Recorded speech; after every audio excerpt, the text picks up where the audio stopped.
There's a fresh developer update from Peanuts, with a fancy new developer update graphic specific for this chapter, covering changes behavior will be making to the new chapter ahead of its launch on June 13th. First off, changes to the new killer, the Singularity. There are now 5 supply cases in the game rather than 7, and supply cases now take 90 seconds to print an EMP passively rather than 80 seconds. Interacting with a supply case prints an EMP 4 times faster.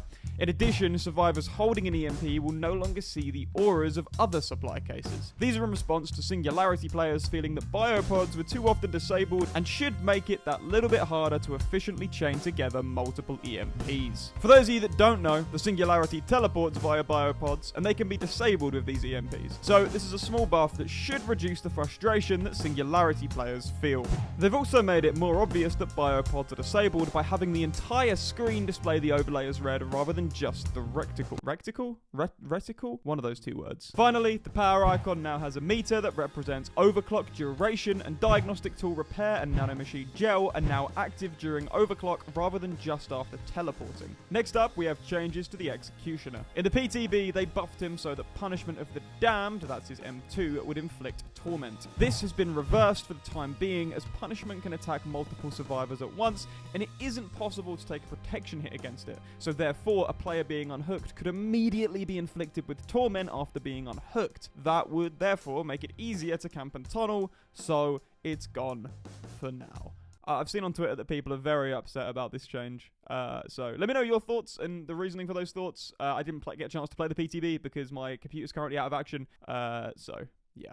I don't know how I feel about this. Perk changes. Scavenger now requires 5 great skill checks rather than 4, and will now reduce generator repair speed by a whopping 50% for 30 seconds after activated. However, it can now be used more than once per trial. This makes it a much bigger risk versus reward perk. A 50% speed reduction over 30 seconds means that you lose 15 charges on the generator, but the worst toolbox, Worn Out Tools, has 16 charges and increases the speed at which you repair generators by 50%, and only goes up from there. What impact does this have on real-world scenarios? I think I'll take a look at that in another video when the update is out. Machine Learning's haste effect is now 10% rather than 7%, and Forced Hesitation now increases hindered to 20% rather than 15%, and its cooldown is now 30 seconds rather than 40 seconds. So there you have it, all the changes coming in 7.0.0 that weren't in the PTB. The Scavenger Change is the most interesting, and I think is going to require a fair bit of further analysis to get an idea of whether it's actually worth taking into trials or not. So we'll see about that. Stay tuned. What's happening with this channel? One day I'm not doing DVD videos, the next day I'm not only making a DVD video but teasing another DVD video. Who knows? I don't. I certainly don't. Leave a comment if you know what's going on with this channel. A big shout out to the following legends: Channel Manager, Chipstar878, Jinx Likes Magic, Lilith Alucard, Evan Cross, Red Panda 19987, and Jailbreak the 2. Thank you for watching, and I'll see you in the next one. Myths 29 is coming soon.